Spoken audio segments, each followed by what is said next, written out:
umuulan ng malakas. Bumubuhos mula sa nagnangalit na langit ng Maynila.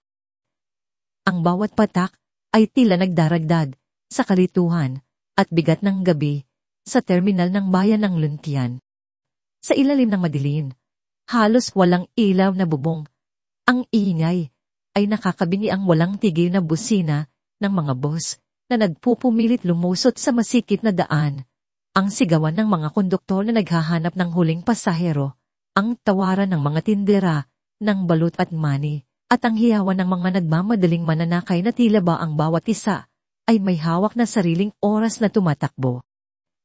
Amoy usok at alikabok, halong amoy basa ng lupa at kanal, at ang matamis, ngunit nakakasuya, na amoy ng napritong pagkain at maruming palikuran ng bumubungad sa sinumang mangahas, pumasok sa lungga ng kadilima at pagod.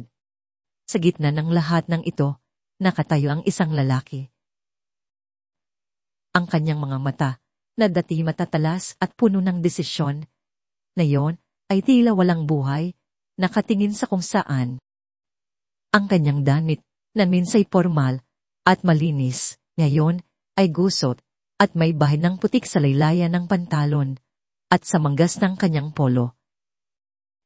Siya si Miguel Migs Ramirez, ang kalihim ng Departamento ng Transportasyon, ngunit sa gabing iyon, isa lamang siyang ordinaryong tao, o, mas tumpak, isa lamang siyang Pedro, isang lalaking mukhang napagod, nawalan ng asa, at halos mawalan na ng lakas.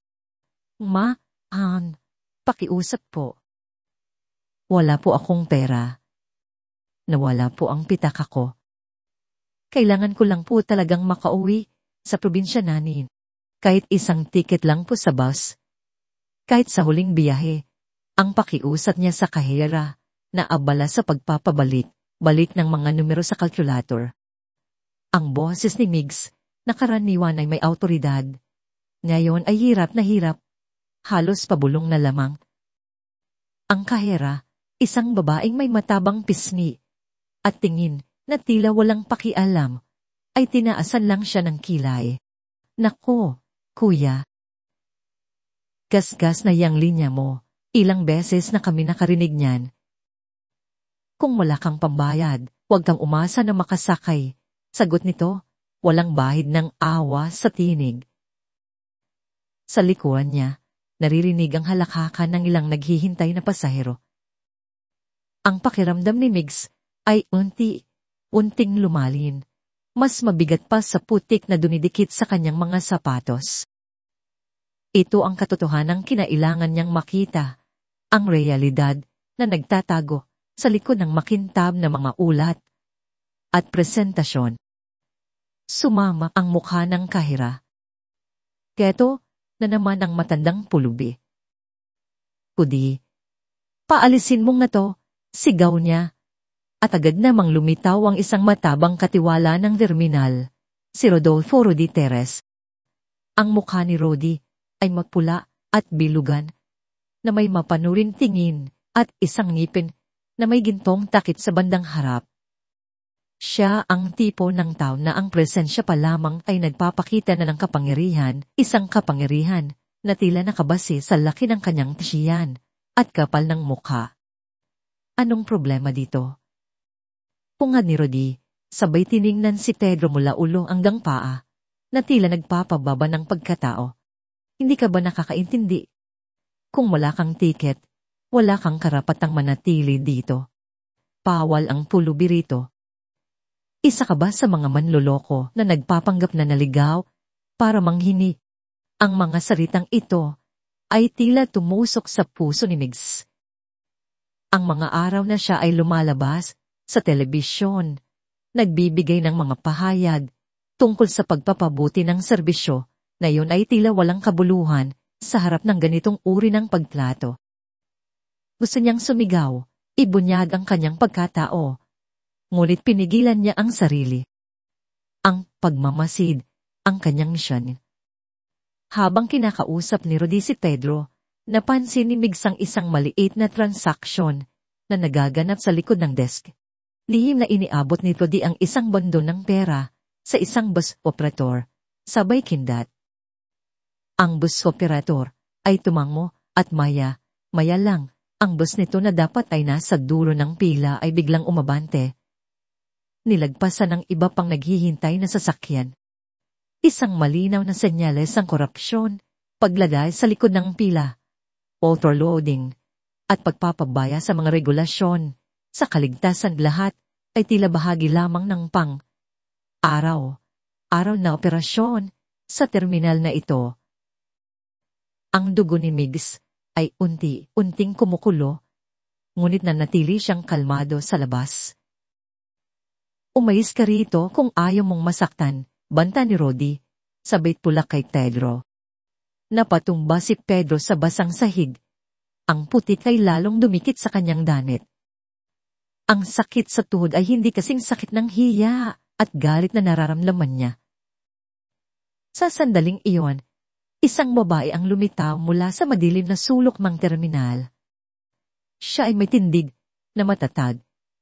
Ang kanyang mga balikat ay tila kayang dalihin ang bigat ng mundo. Ang buhok niya ay nakapusot ng mahigpit at ang kanyang mukha na tinapa na ng araw ay nagtataglay ng mga markang tila bawat isa ay may kwento ng pagod at pakikipagsapalaran.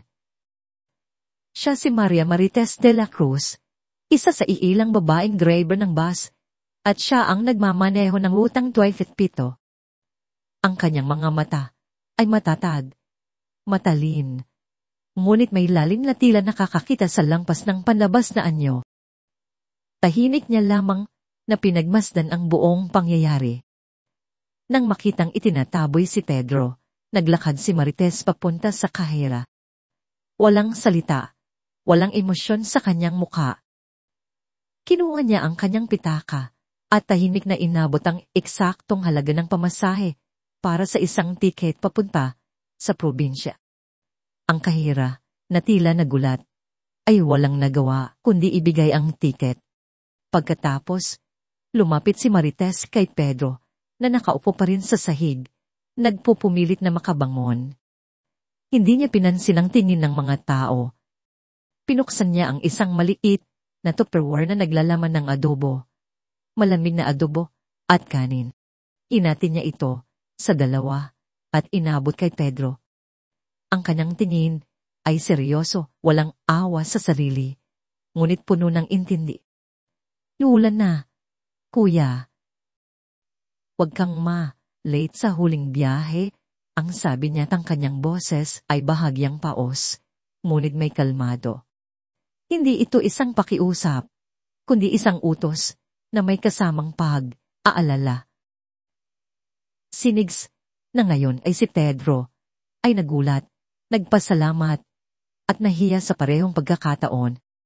Ang init ng adobo na ipinasa sa kanya ay tila tumagos, hindi lamang sa kanyang tiyan, kundi pati na rin sa kanyang puso. Ito ang init ng kabutihan na hindi niya nakita sa mga taong may kapangyarihan at awtoridad.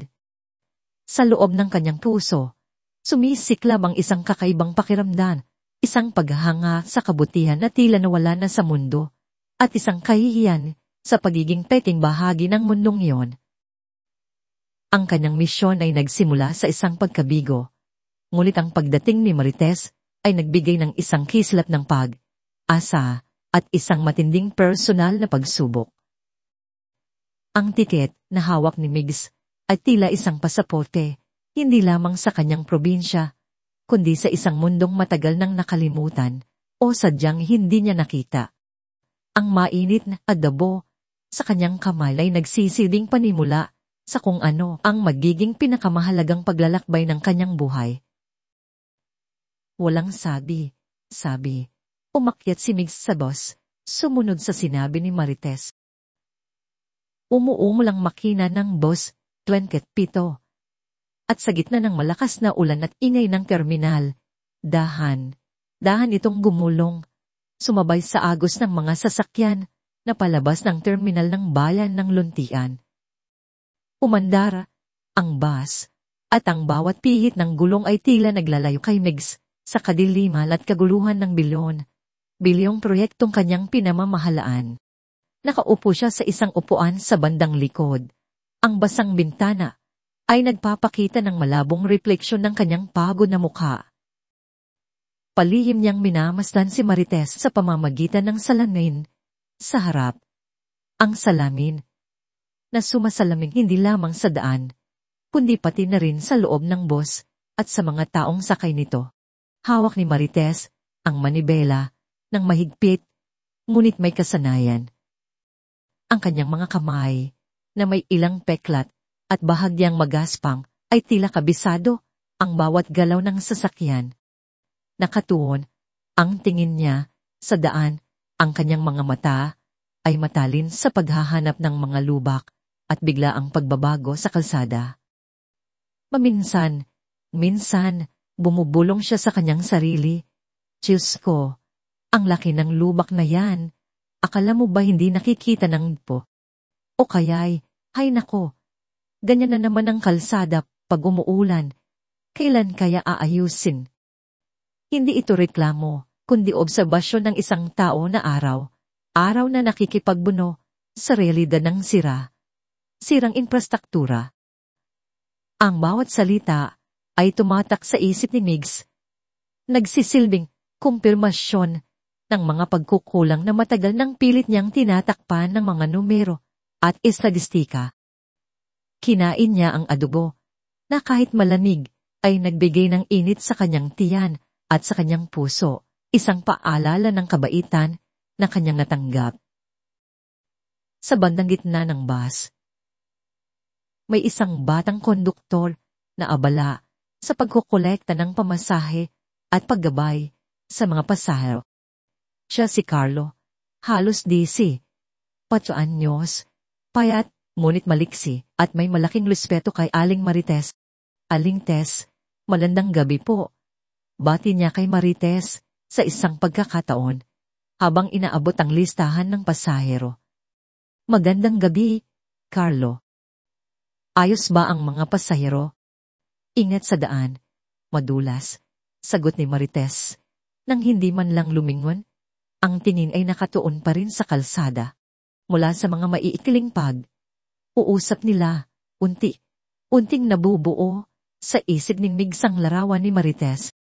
Narinig niya na si Aling Tess ay isang inang iisa, halos kalahati ng kanyang kinikita ay inilalaan sa aaral ng kanyang anak na babae na nasa kolehiyo. Kahit gaano kahirap, Aling Tess, basta makapagtapos si Ate Jean, sulit ang lahat, ang narinig niyang sabi ni Carlo isang beses. Naging malinaw din na si Marites ay kilala bilang isa sa pinakamahigpit ngunit maaasahang driver sa kanilang ruta, hindi sumusuway sa batas trapiko, hindi nagmamaneho ng mabilis, at laging tinitiyak ang kaligtasan ng kanyang mga pasahero. Ngunit sa likod ng kanyang pagiging istrikto, marami ang nakagusto sa kanya dahil sa kanyang dedikasyon at pagiging tapat.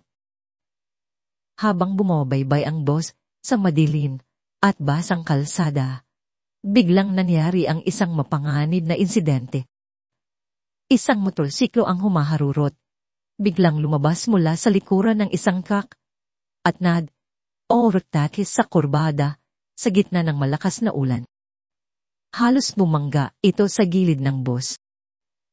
Sa isang igla, mabilis na pinihit ni Marites ang manibela, ponreno ng malumanay ngunit mabilis, at inilayo ang bus sa paparating na panganib. Walang sumigaw, walang nagpanik. Ang lahat ng pasahero ay napahinga ng maluwag at nagpasalamat sa bilis ng reaksyon ni Marites. Salamat po, Aling Tess. Ang sigaw ng isang matandang pasahero mula sa likuran. Ngumiti lang si Marites sa salamin. Ang kanyang mga mata ay nanatiling kalmado. Tila sanay na sa ganoong klaseng sitwasyon. Ngunit hindi palito natapos ang mga pagsubok sa gabing iyon.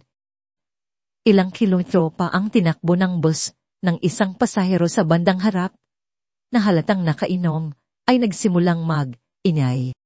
Nagsisigaw siya, nagmumura, at inaaway ang katabi niyang natutulog. Lumapit si Carlo para pakalmahin ito, ngunit lalo lang itong nagalit. Tumayo ang lalaki at nagsimulang manulak ng kapwa pasahero.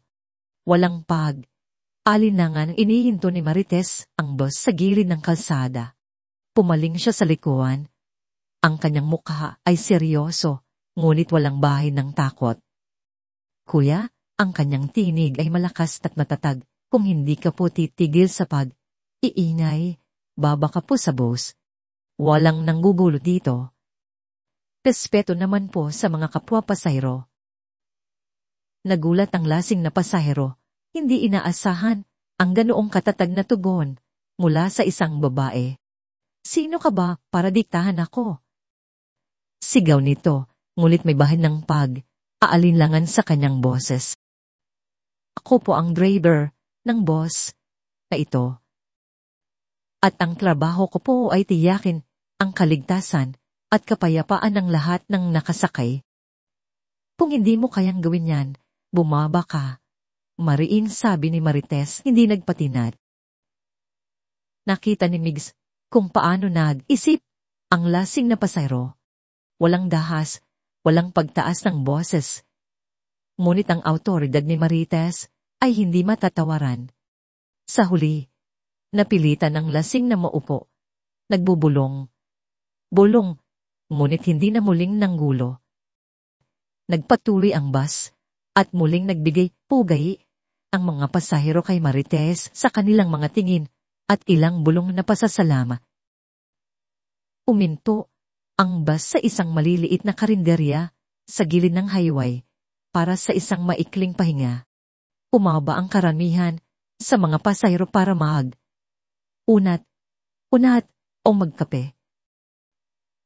Sinamantala ni Migs ang pagkakataon. Nilapitan niya si Marites na bumaba din para magpahinga at ayos ang mga papeles. Kung gusto mong makinig sa mga kwentong nilikha ni Inday Andre, comment lang po. Maraming salamat po Aling Marites, sabi ni Migs. Ang boses niya ay taos, puso.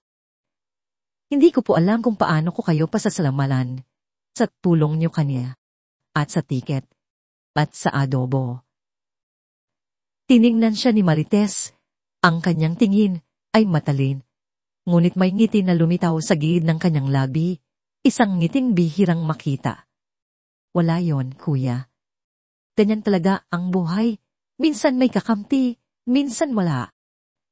Basta ang mahalaga, makauwi ka ng ligtas, sagot niya at inanyayahan si Migs na umupo sa isang bakanting silya sa labas ng karinderya. Gusto mo ba ng kape? Libre ko na. Umorder sila ng mainit na kape at tinapay. Sa ilalim ng madilim na langit na may ilang bituin na sulisilip sa pagitan ng mga ulap, nagkwentuhan sila. Ikinuwento ni Marites ang hirap ng buhay ng isang driver, ang mababang sahod, ang mahabang oras ng trabaho, ang takot sa aksidente, at ang panggigipit mula sa mga opisyal na tulad ni Rudy Perez na humihingi ng lagay kapalit ng kapayapan. Pero kahit gaano kahirap, kuya, kailangan lumaban. Para sa pamilya. Para sa kinabukasan ng anak ko, sabi niya, ang kanyang mga mata ay puno ng pag-asa sa kabila ng lahat ng pinagdadaanan. Nakinig si Migs ng kanyang puso ay tila nakikipag-ugnayan sa bawat salitang lumalabas sa bibig ni Marites. Ang mga istorya niya ay hindi lamang mga ulat sa mesa ng mga opisyal, kundi mga buhay, mga pangarap, mga sakripisyo. Naramdaman ni Migs ang isang kakaibang pagkabighani. Hindi lamang siya humanga sa lakas at prinsipyo ni Marites, kundi pati na rin sa kanyang pagiging totoo, sa kanyang simpleng ganda na lumalabas mula sa kanyang busilak na kalooban. Hindi na lang siya nakikita ni Migs bilang isang simpleng driver o isang saksi sa korupsyon. Nakita niya ang isang babae na karapat, dapat mahalin at igalang. Isang babae na may kapangyarihang hubugin ang kanyang pagkatao sa paraang hindi niya inaasahan. Sa loob ng puso ni Migs, isang binhi ng damdamin ang nagsimulang sumibol. Mas malalim at mas komplikado kaysa sa anumang layunin ng kanyang misyon. Nagpatuloy ang boss sa paglalakbay sa madilim na highway. Ang tunog ng makina at ang hampas ng ulan sa bubong ay tila nagiging pamilyar na hinig. Pagkatapos ng maikling pahinga sa karinderya, muling umandar ang bus 27. Bit-bit ang mga pasayerong handang magpatuloy sa kanilang patutunguhan. Ngunit para kay Migs, ang paglalakbay ay hindi lamang patungo sa isang pisikal na lugar, kundi patungo sa mas malalim na pag-unawa sa isang mundo na matagal na niyang nakalimutan o sadyang hindi na niya nakikita mula sa kanyang mataas na posisyon. Umupo si Migs sa kanyang upuan, ang mainit na kape sa kanyang kamay ay nagbigay init sa kanyang kalamnan. Ang amoy ng adobo ay nananatili pa rin sa kanyang bibig, kasama ang init ng pagkabait ni Marites. Pinakinggan niya ang bawat salita ng ginang habang nagkukwento ito tungkol sa kanyang anak na si Jen, ang kanyang iisang pag-asa at inspirasyon. Gusto ni Jen maging accountant. Kuya, ani Marites, ang kanyang tinig ay may bahid ng pagmamalaki at pagmamahal. Matalino yang bata, sipag mag-aral. Kaya kahit gaano kahirap ang trabaho ko, kahit gaano kaunti ang kinikita, tinitiis ko para sa kanya. Ayoko siyang matulad sa akin, nag-labor lang. Gusto ko, pag nakatapos siya, maging malaya siya. Makamit niya lahat ng pangarap niya na hindi ko nakamit. Ang mga mata ni Marites, na karaniwang matalin at seryoso sa pagmamaneho, ay lumambot ng banggiti ng kanyang anak. Nakita ni Migs ang pag-asa at pangarap ng isang ina na nakatago sa likod ng kanyang matigas na panlabas. Napagtanto niya na ang bawat pagpihit ni Marites sa manibela, bawat maingat na pagpreno, bawat pagtitiis sa hirap ng kalsada, ay may isang iisang layunin, ang kinabukasan ng kanyang anak. Kung mayroon kang mga hiling o puna, mangyaring mag-comment para ipaalam sa akin. Lubos na nagpapasalamat si Inday Andrea. Ngunit hindi nagtagal, muling bumalik ang usapan sa realidad. Pero hindi lang sa kalsada ang hirap namin. Kuya, patuloy ni Marites at huminga ng malalim. Minsan, ang pinakamahirap ay ang kalabanin ang sistema. Yung mga kagaya ni Rodi Perez. Ang dami ng beses na nilapitan ako niyan, pinilit akong magpabayad, magbigay ng lagay para lang makapagsakay ng overload o para palusutin ng mga expired na papeles. Sabi ko sa kanya, Rodi, buhay ng pasahero ang nakasalalay dito. Hindi ko kayang gawin yan. Ang dami kong naging kalaban dahil lang sa paninindigan ko. Pero ayoko kasing may mangyaring masama sa mga sakay ko. Ang bawat salita ay tumagos sa kalamnan ni Migs. Naririnig niya ang mga pahayag na ito sa mga ulat, sa mga pulong. Ngunit ngayon, naririnig niya ito mula sa bibig ng isang taong direkta at personal na apektado. Ang sistema na pilit niyang pinagaganda sa pamamagitan ng mga reforma at pulisya ay ang mismong nagpapahilap sa mga kagaya ni Marites. Ang mga lagay na nakikita niya kanina sa terminal ay hindi lang simpleng transaksyon, kundi mga gawain sumisira sa pangarap ng isang ina at nagpapalala sa hirap ng buhay ng mga ordinaryong tao. Kung minsan nga, Kuya, iniisip ko, anya pa, nasaan kaya ang mga opisyal? Nasaan ang mga taong dapat naming kalasag? Nakaupo lang sila sa mga opisina nila, nagdedesisyon bis sa mga papel at numero, pero hindi nila alam ang totoong buhay sa kalisada. Hindi nila nararamdaman ang pagod, ang gutom, ang takot. Akala nila, madali lang magsabi ng sundin ang batas. Pero paano susundin kung ang batas mismo ay nababaluktot ng mga sakyan? Hindi ba nila naiintindihan na ang bawat sira ng kalsada, ang bawat illegal na terminal, ang bawat overspeeding na bus, ay may mukha ng mga tao, tulad namin. Ang mga tanong ni Marites ay tumama sa puso ni Migs na parang suntok. Siya mismo ang opisyal na yon. Siya ang taong nakaupo sa opisina, nagdedesisyon base sa mga papel at numero. Ang kanyang balat kayo bilang Pedro ay hindi lang isang pagsubok sa sistema, kundi isang brutal na paghaharap sa kanyang sariling pagkukunwari.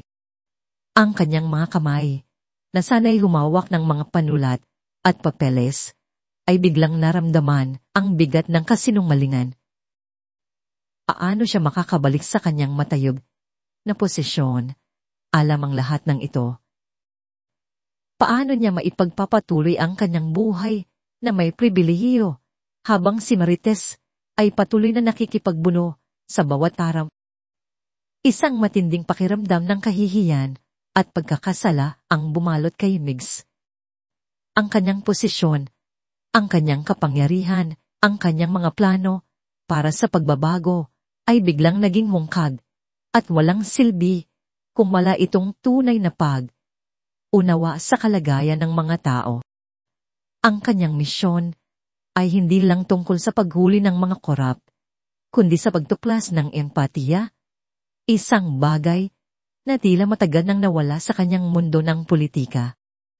Nagsimula siyang magtanong sa sarili, dapat ba siya sa kabutihang loob ni Marites? Ang isang taong tulad niya, na nagtago sa likod ng kasinungalingan, ay may karapatan bang tumanggap ng ganitong uri ng pagmamalasakit? Habang patuloy silang naglalakbay, ang katahimikan sa pagitan nila ay napuno ng hindi binibigkas na mga damdamin. Pinagmamasdan ni Migs si Marites sa pamamagitan ng salamin, sa harap. Ang kanyang profesionalismo, ang kanyang pagtitiis, ang kanyang hindi matatawarang integridad. Hindi lamang siya humahanga sa lakas ng loob nito, may mas malalim na bumubuo sa kanyang puso. Ang init na nararamdaman niya sa presensya ni Marites ay kakaiba. Hindi ito ang init ng kapangyarihan o ang init ng tagumpay sa politika. Ito ay isang init na nagmula sa pagiging totoo, sa simpleng kabaitan, sa malalim na pang-unawa. Ang kanyang seryosong mukha, ang kanyang mga kamay na may bahid ng pagod, ang kanyang mga mata na nagtatago ng hindi mabilang na mga kwento, lahat ng ito ay nag-akit kay Migs sa isang paraan na hindi pa niya naranasan kailanman. Nagsimulang gumawa si Migs ng mga imahinasyon. Isang buhay na hindi puno ng mga pulong, mga intriga sa politika at mga walang katapusang papeles. Isang buhay na kasama si Marites sa isang simpleng bahay na malayo sa ingay ng Maynila. Hindi na siya isang ministro, kundi isang ordinaryong taong isang Pedro na may kalayaan na mahalin at mahalin. Ang ideya ay parehong nakakatakot at nakakaakit. Ito ay isang pagtalikod sa lahat ng pinaghirapan niya. Ngunit ito rin ang pagyakap sa isang tunay na kaligayahan na matagal nang nawawala sa kanyang buhay. Ang kanyang puso ay nagsimulang tumibok ng mas mabilis sa tuwing maiisip niya ang posibilidad na ito, isang patunay na ang damdaming ito ay higit pa sa isang simpleng paghanga. Ito ay simula ng pag-ibig, tahimik na sumisibol sa dilim ng paglalakbay. Sa wakas, pagkalipas ng ilang oras, ang boss ay dahang pumasok sa terminal ng Bicol. Maliit lamang ito kumpara sa terminal ng bayan ng Luntian, ngunit malinis at tahimik. Ilan na lang ang mga pasahero. Lumabas, si Migs, bitbit ang kanyang bag, na tila nagbigay ng 1,000 bigat sa kanyang balikat.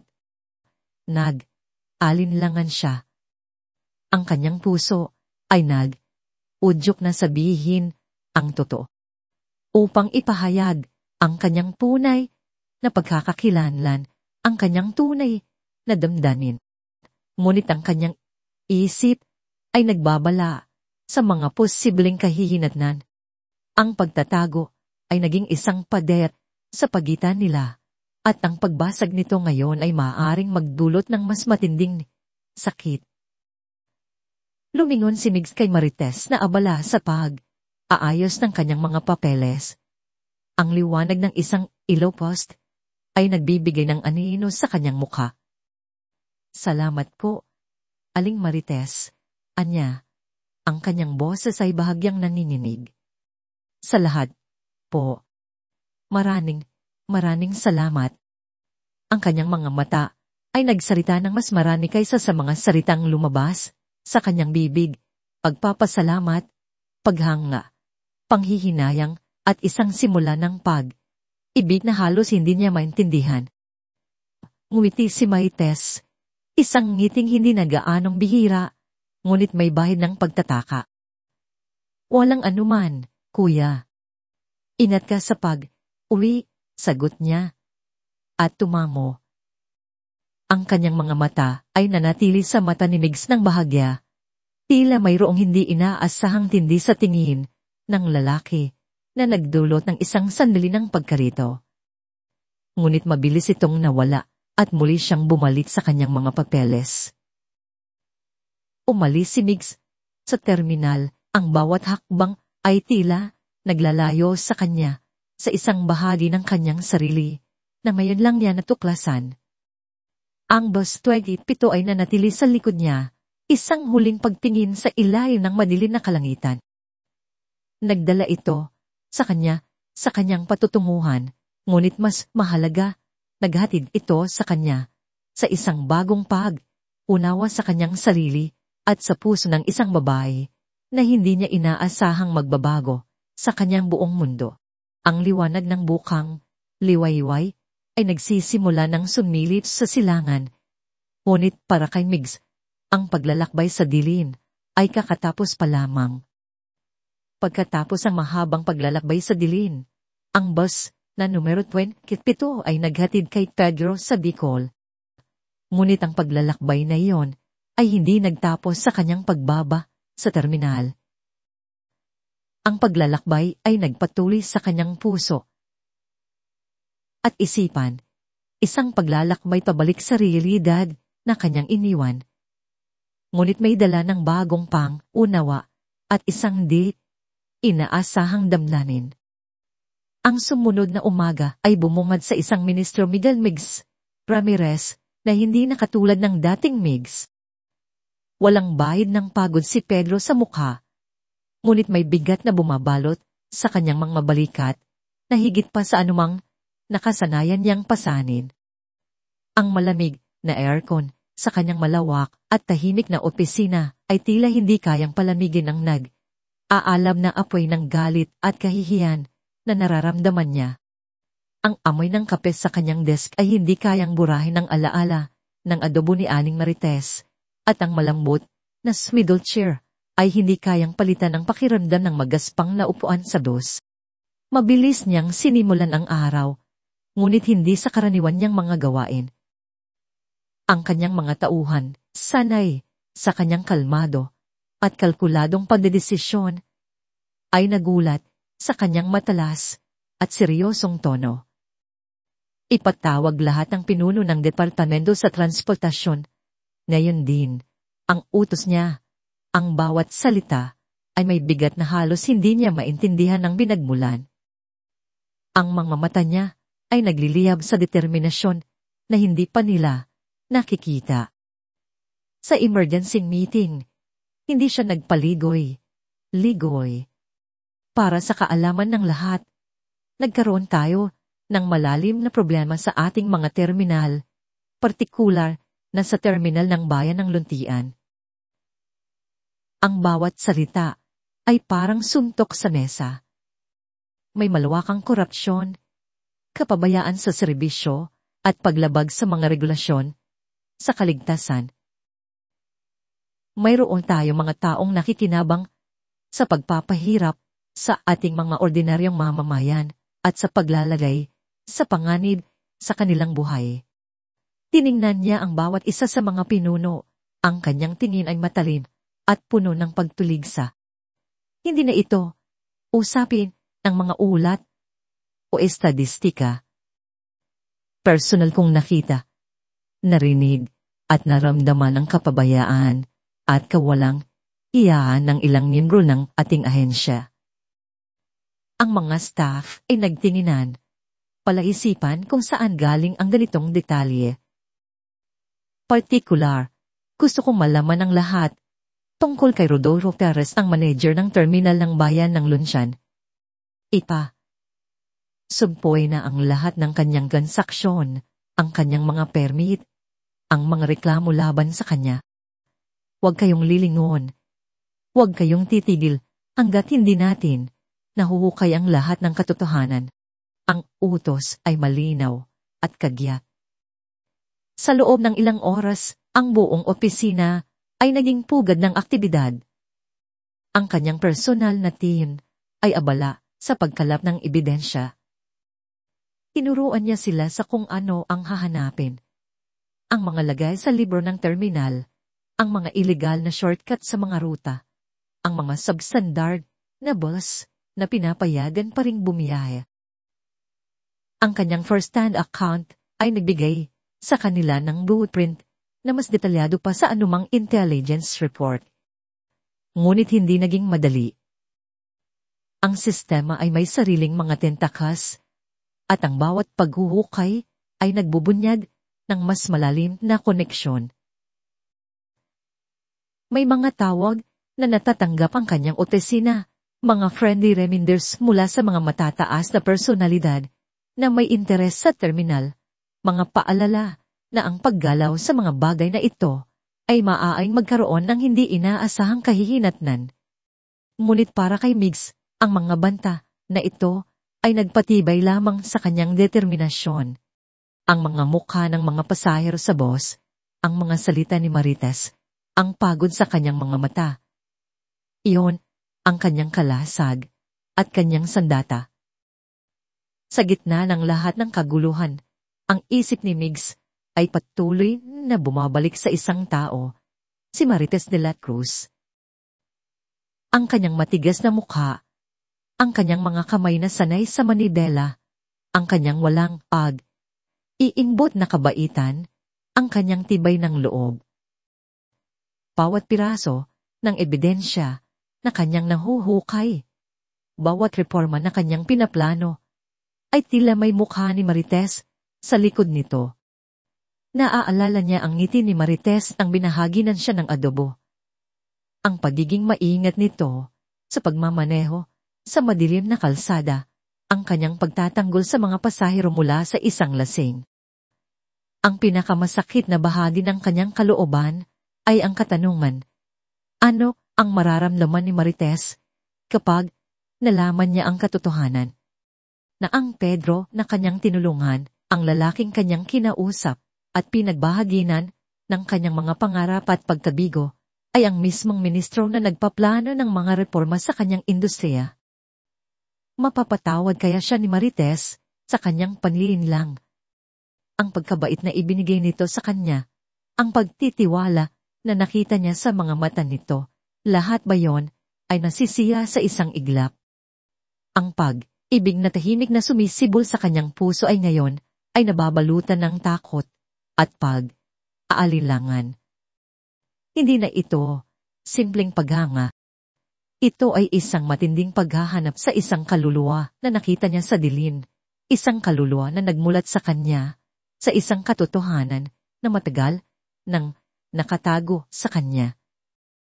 Gusto niyang makita muli si Marites, hindi bilang si Pedro na umaasa sa tulong, kundi bilang si Migs, ang lalaki, sa ilalim ng lahat ng kanyang kapangyarihan at pribilehiyo ay lubos ng humahanga at nagmamahal sa kanya. Ito ang kanyang pinakamalaking pagsubok, hindi ang pagbabago sa sistema, kundi ang pagbabago sa puso ng babaeng nagbigay sa kanya ng dahilan para magbago. Sa loob ng ilang araw, binalangkas ni Migs ang isang komprehensibong plano para sa reforma. Hindi lang ito tungkol sa pagpapatalsik ng mga korap. Ito ay tungkol sa pagbuo ng isang sistema na may dangal, may paggalang, at may pagmamalasakit.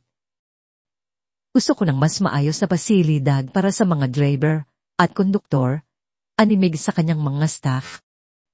Kailangan nila ng malinis na lugar para makapagpahinga, disenteng kubeta, at sapat na oras ng pahinga.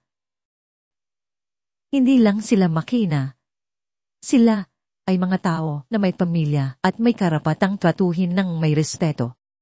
Kasama sa kanyang plano ang pagpapataas ng sahod para sa mga driver na sumusunod sa mga regulasyon, isang bagong sistema ng paglilisensya na mas mahigpit ngunit mas makatarungan at isang mekanismo para sa mabilis na pagproseso ng mga reklamo ng pasahero. Pinilit din niya ang paggamit ng mga bagong teknolohiya para sa transparent na transaksyon sa terminal upang mawala ang mga pagkakataon para sa lagay. Ang bawat aspeto ng kanyang plano ay idinisenyo upang baligtarin ang kultura ng kapabayaan at korupsyon na kanyang nasaksihan. Ito ay isang plano na hindi lamang nanggaling sa kanyang posisyon bilang isang ministro, kundi mula sa kanyang karanasan bilang si Pedro, na naramdaman ang lamig ng kapabayaan at ang init ng kabaitan ni Marites. Ngayon, ang entablado ay handa. Ang mga paghahanda ay tapos na. Alam ni Migs na ang kanyang susunod na hakbang ay hindi lamang magbabago sa kapalaran ng kriminal ng bayan ng Luntian, kundi pati na rin sa kanyang sariling kapalaran at, higit sa lahat, ang posibleng kinabukasan niya kay Marites.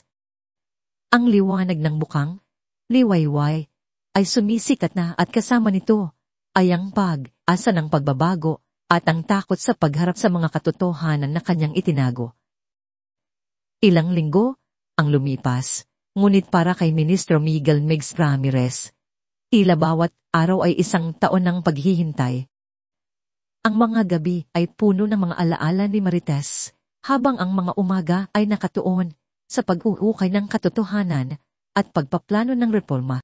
Ngayon, ang araw ng pagharap sa katotohanan ay sumapit na. Maaga pa lang ng umaga, isang kakaibang tensyon ang bumalot sa terminal ng bayan ng Luncan. Hindi ito ang karaniwang ingay ng mga boss, ng mga nagtitinda, o ng mga nagmamadaling pasahero. Sa halip, isang malaking tent ang nakatayo sa gitna ng terminal, puno ng mga upuan, isang entablado, at napakaraming mikropono na may logo ng iba't ibang network ng balita. O nga kamera, ilaw, at mga reporter na abala sa aayos ang kanilang kagamitan ang nagpahiwatig na may isang malaking kaganapan ang magaganap. Ang mga karaniwang staff at driver ay nagtataka, nagbubulungan, at aalala. Si Marites de la Cruz, gaya ng nakagawian, ay maada sa kanyang shift. Ang kanyang mga kamay ay sanay na sa paghawak ng manibela. Ang kanyang isip ay nakatuon sa pagmamaneho ng ligtas at oras. Ngunit ngayong umaga, tila may iba sa hangin. Napansin niya ang mga banday, bayan na mas marami kaysa dati, ang mga formal na opisyalis na abala sa aayos. Ano bang meron, Aling Marites? Tanong ng kanyang konduktor na si Carlo. Aba, ewan ko rin Carlo, sagot niya, habang sinisipat ang mga taong nakasuot ng formal na kasuotan. Baka may inspeksyon na naman. Ngunit ang pakiramdam niya ay higit pa sa simpleng inspeksyon. May bigat sa hangin na tila nangangako ng malaking pagbabago o malaking gulo. Pandang alas 10, dumating ang convoy. Huminto ang mga itim na sasakyan at mula roon ay bumaba si Ministro Miguel Ramirez. Nakasuot siya ng formal na barong Tagalog. Ang kanyang muka ay seryoso, ngunit may kakaibang kinang sa mga mata, isang pinaghalong determinasyon, at, marahil, kaba. Hindi na siya si Pedro na may lumbay sa mukha at gusgusing damit. Siya na ngayon, ang ministro, ang taong may kapangyarihan at awtoridad. Ang lahat ay napatingin sa kanya, ang mga kamera ay kumikislap, at ang mga reporter ay nagsimulang maghulihan sa mikropono para sa isang posibleng pahayag. Lumakad si Migs patungo sa entablado. Ang kanyang mga hakbang ay matatag. Sa kanyang pagdaan, naisip niya ang kanyang huling pagbisita sa terminal bilang si Pedro. Ang mga mukha ng mga pasahero, ang lamig ng pagtanggi mula sa mga staff, ang walang pusong si Rodi Perez. Lahat iyon ay nagbalik sa kanyang isip, nagbibigay lakas sa bawat paghinga. Pumunta siya sa podium, hinarap ang mga kamera at ang mga taong nagtipon. Ang kanyang boses ay malinaw at may awtoridad. Magandang umaga po sa inyong lahat. Panimulan niya. Ang kanyang tingin ay bumalik sa mga ordinaryong tao, sa mga driver na nakatayo sa likuran, at kahit saan man naroon si Marites. Nagtipon tayo rito ngayong umaga hindi para sa isang karaniwang seremonya, kundi para harapin ang isang masalimuot na katotohanan at simulan ang isang kinakailangang pagbabago. Nagsimula siyang magsalita, detalyado, ngunit direkta, tungkol sa mga maling pamamalakad sa sektor ng transportasyon. Sa loob ng maraming taon, anya, naging pugad ang ilang terminal ng katiwalian, kapabayaan, at pang-aabuso sa kapangyarihan. Isa niya ang mga findings ng kanilang investigasyon, mula sa lagay sa pagbibigay ng permit, sa substandard na maintenance ng mga bus na pinapayagan bumiyahe, hanggang sa paglabag sa mga karapatan ng mga driver at pasahero. Ang bawat salita ay parang sumtok sa sistema. Ang terminal ng bayan ng Luntian, patuloy niya, ay isa sa mga pinakamasahol na halimbawa nito. At doon niya binanggit ang pangalan.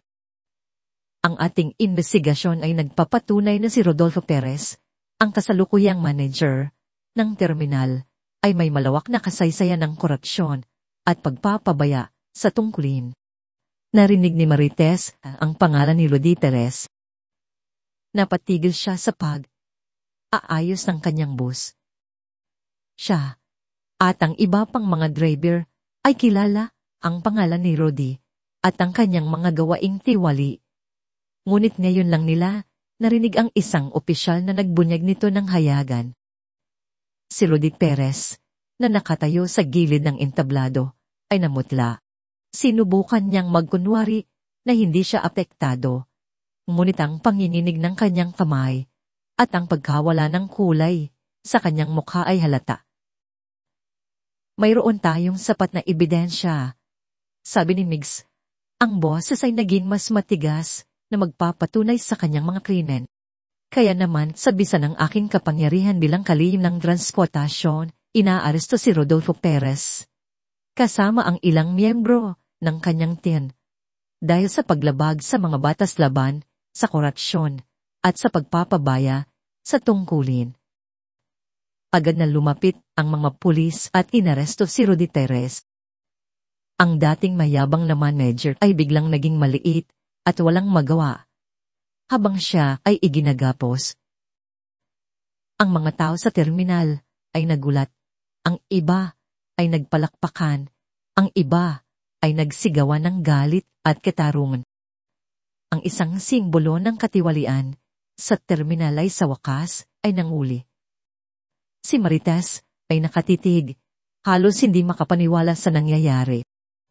Pagtatapos ng maikling kaguluhan, muling humarap si Migs sa publiko. Ito ay simula pa lamang, sabi niya. Hindi tayo titigil hanggat hindi natin nabibigyan ng maayos at ligtas na serbisyo ang ating mga mamamayan. At sa pagbabagong ito, nais kong kilalanin ang mga individual na nagpapakita ng tunay na pagmamalasakit at integridad sa kabila ng lahat ng hamon. Kinuha niya ang isang eleganteng kahon mula sa isang ede. Ngayon, nais kong parangalan ang isang taong nagsisilbing inspirasyon para sa ating lahat, patuloy ni Migs. Isang babaeng driver na sa kabila ng hirap at hamon ng kanyang propesyon ay patuloy na naninindigan sa prinsipyo ng serbisyo, kaligtasan at kabutihan.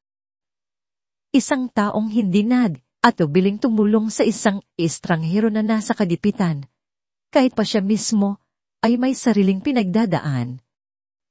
Nagsimulang magbulungan ang mga tao. Sino kaya ito? Para sa kanyang hindi matatawarang dedikasyon, profesionalismo, at pambihirang kabutihan, sabi ni Migs habang dahang binubuksan ang kahon na naglalaman ng isang ginintoang medalyon. Buong pagmamalaki kong ipinagkakaloob ang medalya ng kagalingan sa pagmamaneho at paglilingkod kay Ginang Maria Marites de la Cruz. Napatigil ang lahat. Maging si Marites ay hindi makagalaw. Pinagmasdan siya ng mga katrabaho. Ang iba ay nagtulakan siya. Ikaw, Aling Marites, tawag ka ng ministro. Unting lumakad si Marites. Ang kanyang mga hakbang ay mabagal at puno ng pagkalito. Hindi siya sanay sa mga ganitong atensyon. Ang kanyang puso ay kumakabog ng malakas. Habang papalapit siya sa entablado, nakita niya si Migs na nakangiti ng bahag. Ang ngiting iyon, tila pamilya. Umakyat siya sa entablado. Ang mga kanera ay kumikislap sa kanya. Nakatayo siya sa harap ni Migs, ang dating Pedro na kanyang tinulungan. Ang lalaking kanyang binigyan ng adobo, ang lalaking kanyang kinausap, ang lalaking pinagbahagian niya ng kanyang mga pangarap at pagkabigo. Iniabot ni Migs ang medalyon. Nagtama ang kanilang mga mata. Sa sandaling iyon, tila huminto ang mundo. Ang ingay ng mga kanera, ang bulungan ng mga tao, lahat ay nawala. Tanging ang kanilang mga mata, ang nag-uusap. Unting nagbago ang ekspresyon ni Marites. Ang pagkalito ay napalitan ng pagkabigla. Pagkatapos ay galit. Ang mga alaala ng gabing iyon, ang kanyang pagkabait, ang kanyang pagtitiwala, ang kanyang aalala para kay Pedro. Lahat ay nagtulak sa kanya sa isang masakit na pagkaunawa. Ang lalaking nasa kanyang harapan, ang ministro na aabot ng medalyon, ay ang parehong lalaking nagkunwari na wala, nagkunwari na mahina, nagkunwari na nangangailangan ng tulong. Ang Pedro na nagpakita ng lumbay sa kanyang mga mata ay ang parehong Migs na ngayon ay puno ng kapangyarihan. Tila may boses sa kanyang isipan na sumisigaw, pinaglalaruan ka. Pinagsamandalahan ang kabaitan mo, ginawa kang tulay sa kanyang mga layunin. Ang ngiti ni Migs ay unting nawala. Nakita niya ang pagbabago sa mga mata ni Marites. Ang galit, ang pagkabigo, ang pakiramdam na pinagtaksilan, lahat ay nabasa niya roon. Ito ang kinatatakutan niya. Ang kanyang pinakamalaking tagumpay, ang pagbabago na kanyang sinimulan, ay biglang naging isang mapait na tagumpay. Kinuha ni Marites ang medalyon mula sa kamay ni Migs. Hindi niya ito tiningnan. Hindi niya tiningnan si Migs. Ang kanyang mga labi ay nakatikom. Ang kanyang mukha ay matigas. Walang salita, walang kahit anong tugon. Imuko lang siya ng bahala, isang formal na pagkilala sa parangal, at pagkatapos ay umalis sa entablado ng mabilis at tahimik. Iniwan niya ang isang Migs na nakataluron, ang kanyang kamay ay nakalahad pa rin, ang kanyang puso ay biglang gumumo. Ang init ng tagumpay ay napalitan ng lamig ng pag-aalinlangan. Ang kanyang mga mata ay nanatiling nakatitig sa likuran ni Marites habang ito ay lumalakad papalayo sa kanya, papalayo sa pangakong nararamdaman niya sa dilim ng gabing iyon. Ang pagbabalik ng ministro ay isang tagumpay para sa bayan, ngunit isang matinding trahedya para sa puso ni Migs.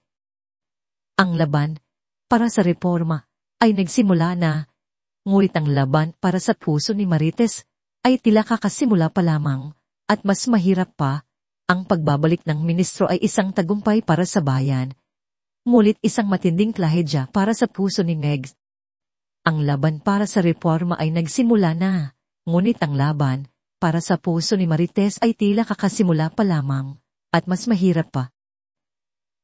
Sa sumunod na mga araw, tila lumipad ang mga balita tungkol sa pag-aresto kay Rudy Perez at ang mga reformang ipinangako ni Ministro Ramirez. Ang terminan ng bayan ng Luntian, na dati pugad ng katiwalian, ay biglang nagkaroon ng bagong pag-asa. Ngunit para kay Marites de la Cruz, ang lahat ng iyon ay tila walang saysay. Ang ginintuang medalyon na ibinigay sa kanya ni Migs ay nanatili sa kanyang boss, nakasabit sa isang sulok, isang mapait na paalala ng kanyang pagkabigo at galit. Hindi na niya pinansin ang mga bati ng paghanga ng kanyang mga kasamahan. Ang mga ngiti at papuri ay tila asin na idinidilig sa kanyang sugatan, damdamin. Ang tanging nais niya ay kalimutan ang gabing iyon at higit sa lahat, kalimutan ang mukha ni Pedro na nagpakita sa kanya sa likod ng opisyal na maskara ng ministro. Samantala, si Ministro Miguel Ramirez ay hindi rin mapakali. Ang tagumpay sa terminal ay parang abo sa kanyang bibig nang maalala niya ang tingin ni Marites. Ang kanyang trabaho ay nagpapatuloy, ang mga pulong ay sunod. Ngunit ang kanyang isip ay laging bumabalik kay Marites. Alam niyang kailangan niya itong harapin, kailangan niyang ipaliwanag ang lahat. Sinubukan niyang lapitan si Marites sa iba't ibang paraan. Ipinadala niya si Carlo, ang konduktor, upang kausapin nito. Aling Marites, gusto po kayong makausap ni Sir Miguel. Pakiusap ni Carlo, na tila nahihiya sa pagitan ng dalawa. Hindi ko siya kilala, matigas na sagot ni Marites, abala sa paglinis ng kanyang manibela. Ang kilala ko lang ay si Pedro, at siya, isang sinungaling. Pero Aling Marites, maganda naman po ang intensyon niya. May magandang intensyon ba ang panilinlang, Carlo? Putol ni Marites, ang kanyang tinig ay malangi. Umalis ka na. Kailangan kong suko sa trabaho ko. Hindi sumuko, si Migs. Ipinadala niya ang kanyang staff upang iwan ng sulat sa opisina ng terminal, pakikusap na basahin ito ni Marites. Ngunit ang sulat ay nanatili sa mesa, hindi hinawakan. Sinubukan niyang tawagan ang numero ng terminal. Umaasang masagot ni Marites, ngunit laging ibang staff ang sumasagot. Alam niyang kailangan niya ng isang personal na pagharap. Isang hapon, pagkatapos ng kanyang shift, nagulat si Marites nang makita niya si Migs na naghihintay sa labas ng terminal. Hindi siya barong, simple lang itong polo shirt at pantalon at hindi kasama ang kanyang security.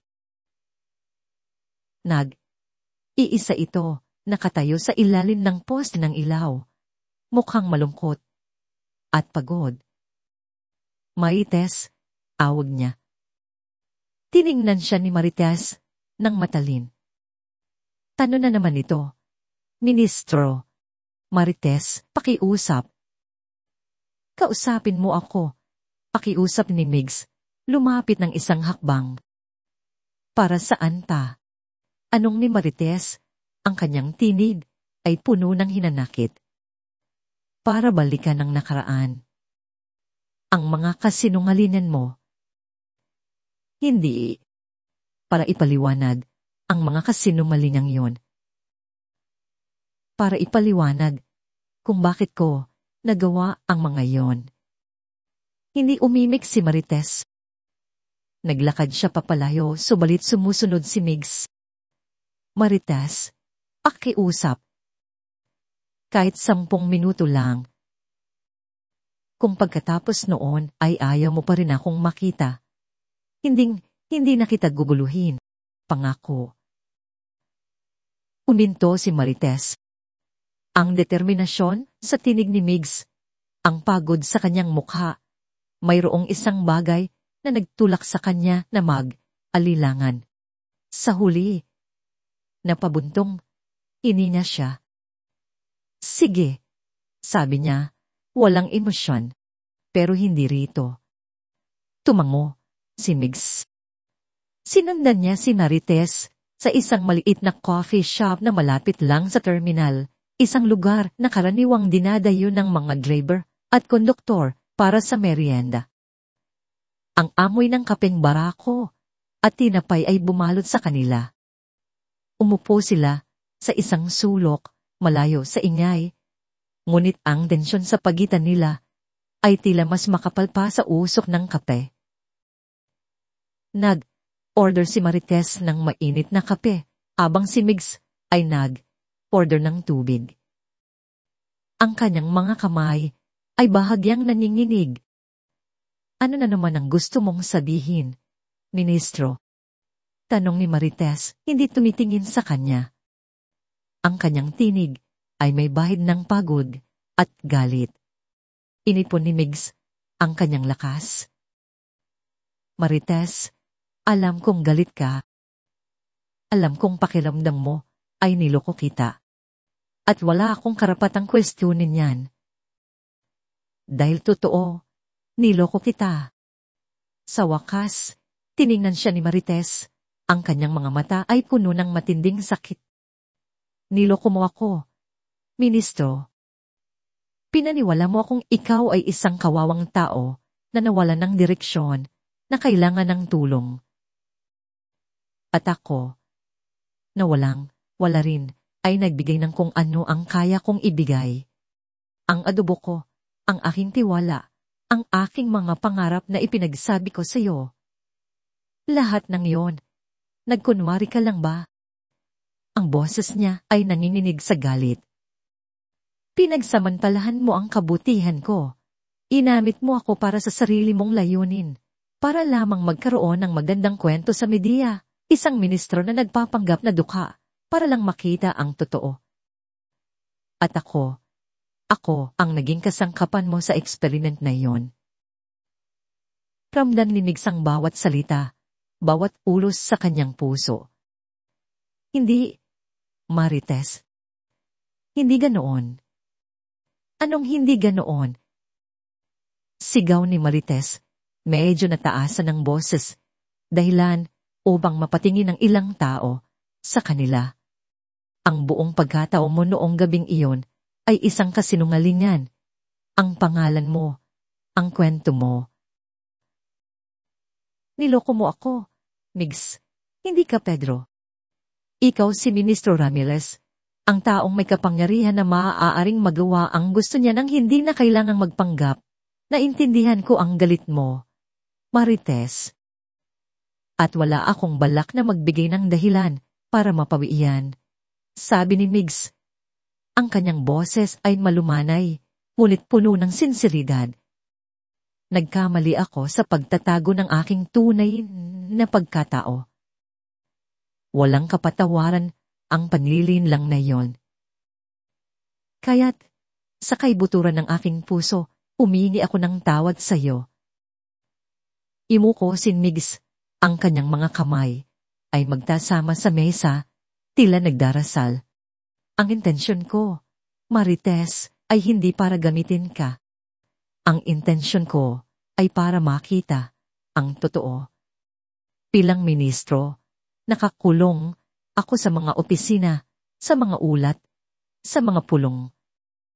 Lahat ng nakikita ko ay nakaputi, nakabalot sa formalidad. Gusto kong makita ang totoong mukha ng serbisyo publiko, ang totoong mukha ng araw na buhay ng ating mga mamamayan. Gusto kong maramdaman ang hirap na nararanasan ninyo, ang kawalan ng asa na nararamdaman ninyo sa sistemang ito. Itinaas niya ang kanyang ulo, ang kanyang mga mata ay diretsyong tumitingin kay Marites. puno ng pakiusap. Nagpanggap ako na wala dahil alam kong yun lang ang paraan para walang filter, walang pagbabalat kayo, walang protokol. Gusto kong marinig ang tunay na hinaing, ang tunay na pakikibaka. At ikaw, Marites, ikaw ang nagpakita sa akin ng lahat ng iyon. Napasinghap si Marites, ngunit nanatili siyang tahimik, nakikinig.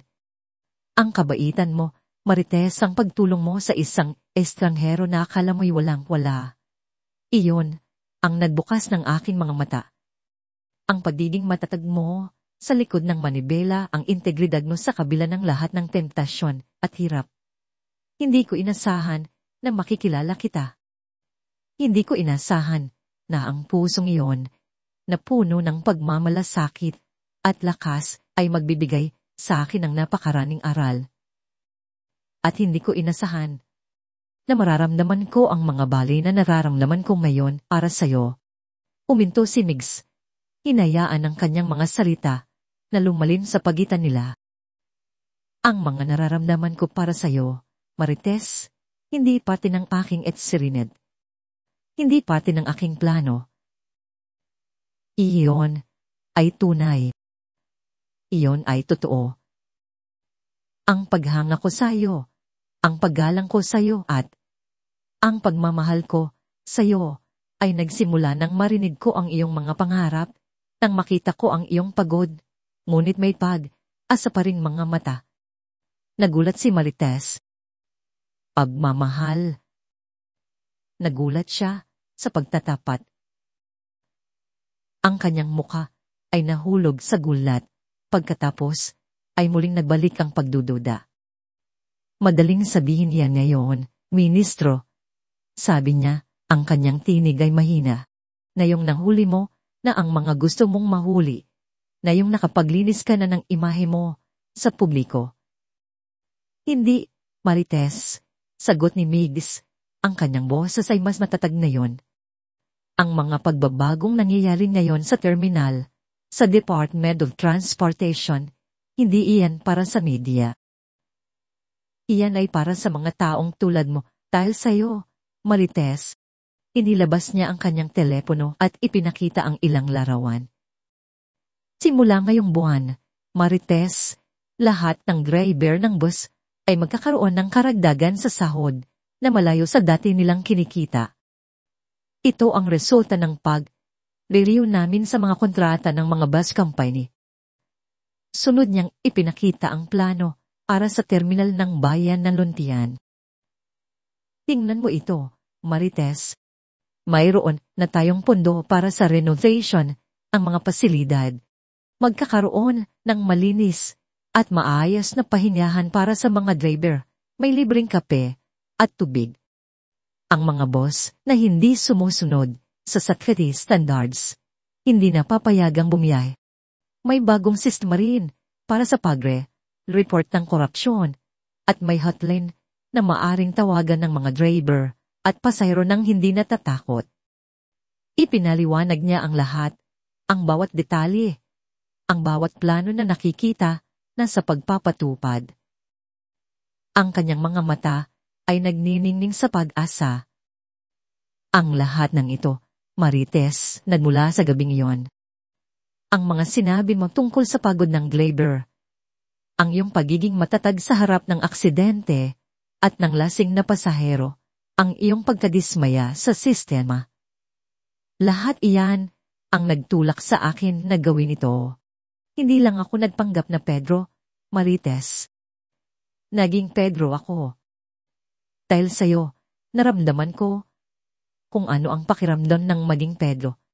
Tumahimik si Marites, nakatitig sa mga larawan at dokumento. Ang kanyang mga mata ay lumambot. Ang sakit ay naroroon pa rin. Ngunit dahan itong nahahaluan ng pag-unawa. Ang mga pagbabagong iyon ay hindi lamang salita.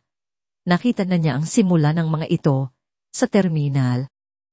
Ang kanyang mga kasamahan ay nagbubulungan na tungkol sa posibleng pagtaas ng sahod at mayroon ng mas mahigpit na pagpapatupad ng mga regulasyon sa kaligtasan. ito ay tunay. Tumingin siya kay Migs. Ang kanyang mukha ay puno ng pakiusap, ngunit mayroon ding kakaibang lakas. Nakita niya ang isang taong talagang nagsisisi, ngunit isang taong buong pusong lumalaban para sa pagbabago. Nakita niya ang isang taong sa kabila ng kanyang kapangyarihan ay may kakayahang bumaba sa antas ng ordinaryong tao at makinig sa kanilang mga hinaing. Isang taong sa kabila ng kanyang panlilinlang ay nagpakita ng tunay na pagmamalasakit at pagbabago. Ang kanyang puso ay naguguluhan. Ang galit ay nananatili, ngunit tila ito'y nababawasan ng isang kakaibang init. Hindi niya alam kung ano ang dapat maramdaman. Pinagsamantalahan siya, ngunit ang pagmamaltrato na yon ay nagdulot ng isang napakalaking pagbabago para sa kanyang mga kasamahan, para sa kanyang sarili. At ang mga sinasabi ni Migs tungkol sa kanyang nararamdaman, ito ba ay totoo? O isa pa ring matamis na kasinungalingan? Tumingin siya sa labas ng bintana, sa mga bus na dumadaan. Ang kanyang buong buhay ay nakasentro sa mga kalsada at sa pagmamaneo. Ngayon, tila mayroong bagong kalsada na naghihintay sa kanya. Ang pagpapatawal ay isang mahabang biyahe at hindi niya alam kung handa na siyang sumakay. Ngunit sa unahang pagkakataon mula noong seremonya, hindi niya nais na bumaba sa bus na yon. Hindi na nagtagal, ang galit at pagdududa ni Marites ay nagsimulang matunaw, ngunit hindi tulad ng isang blok ng yelo sa ilalim ng araw, kundi parang isang matigas na lupa na dahang sinisiksit ang bawat patak ng ulan. Matapos ang kanilang pag-uusap sa coffee shop, umuwi si Marites na puno pa rin ng katanungan. Hindi niya mapigilang isipan ang mga salita ni Migs, ang mga larawan ng pagbabago, at higit sa lahat, ang sinseridad sa kanyang mga mata nang sabihin niyang, ang mga nararamdaman ko para sa iyo, Marites, hindi patik ng aking experiment. Iyon ay tunay. Sa sumunod na mga linggo, pinatunayan ni Migs ang kanyang mga salita. Hindi niya tinigilan ang kanyang reforma sa kagawaran ng transportasyon. Sa bawat malita, sa bawat proyektong inilulunsad, laging naroon ang epekto ng kanyang karanasan bilang Pedro. Hindi lamang sa terminal ng bayan ng Luntian, kundi sa iba pang mga terminal sa Metro Manila. Nagsimula ang malawakang pagbabago. Ang mga patakarang ipinatutupad ay hindi na basta mga numero lang sa papel.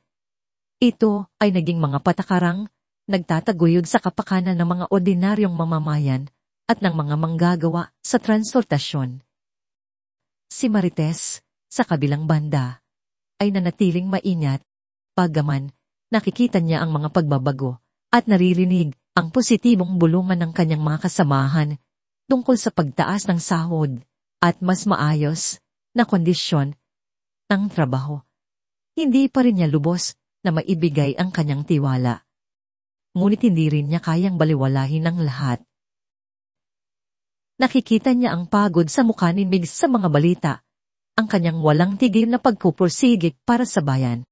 At minsan, nakikita pa rin niya si Migs na naghihintay sa labas ng terminal pagkatapos ng kanyang shift, hindi bilang isang minister na may maraming bantay, kundi isang ordinaryong tao na iisang nakatayo. Sa una, nilalampasan lamang siya ni Marites o binabati ng mabilis at formal. Ngunit hindi sumusuko si Migs. Hindi siya humihingi ng pabor o kapatawaran. Sa halip, nagbabahagi siya ng mga update sa mga proyekto, nagtatanong ng mga opinyon, at nagpapakita ng tunay na interes sa kanyang trabaho at buhay. Aling Marites, kamusta ang biyahe? May problema ba sa daan? Narinig kong may bagong road parking sa Lima. Gumanda ba ang daloy ng trapiko doon? Tanong ni Migs, isang hapon, matapos niyang magmaneo. Sumasagot si Marites, sa unay maikli, Alos naman, ministro, may bahid pa rin ng traffic, pero mas okay na kaysa dati. Ano ang masasabi mo sa bagong sistema ng booking para sa mga provincial boss? Mas nakakatulong ba sa mga pasahero? Patuloy ni Migs. Dahan, napansin ni Marites na hindi lamang siya kinakausap ni Migs, pinakikinggan siya nito. Pinakikinggan ang kanyang mga karanasan, ang kanyang mga suwestiyon. Nakikita niyang isinusulat pa ni Migs ang kanyang mga komento sa isang maliit na notebook. Hindi ito pagpapanggap. Ito ay paglalang. Isang gabi, habang nagpapahinga sa bagong, malinis na kantin ng terminal, isang bunga ng reforma, nakita ni Marites si Migs na iisa, umiinom ng kape. Lumapit siya at umupo sa katapat niyang mesa. Hindi ka pa rin umuwi, Ministro? Tanong niya. Medyo lumambot ang kanyang tinig. Ngumiti si Migs. Marami pa kasing inaayos, Marites. Gusto kong siguraduhin na ang lahat ng pagbabago ay maging matibay. At sa totoo lang, gusto kong magpahinga sa nalirito. Iba pa rin ang pakiramdam dito. Malapit sa mga tao.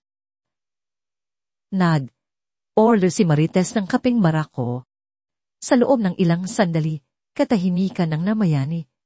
Ngunit hindi ito awkward. Ito ay isang katahimikan na pinupuno ng pag-unawa. Kumusta ang anak mo, Migs? Anong ni Marites? Sa unang pagkakataon, ay tinawag niya ito sa pangalan. Nagulat si Migs, ngunit agad nang umiti. Ayos naman. Aaral pa rin ng mabuti. Ikaw, kumusta ang anak mo? Inoy ba sa kolehiyo?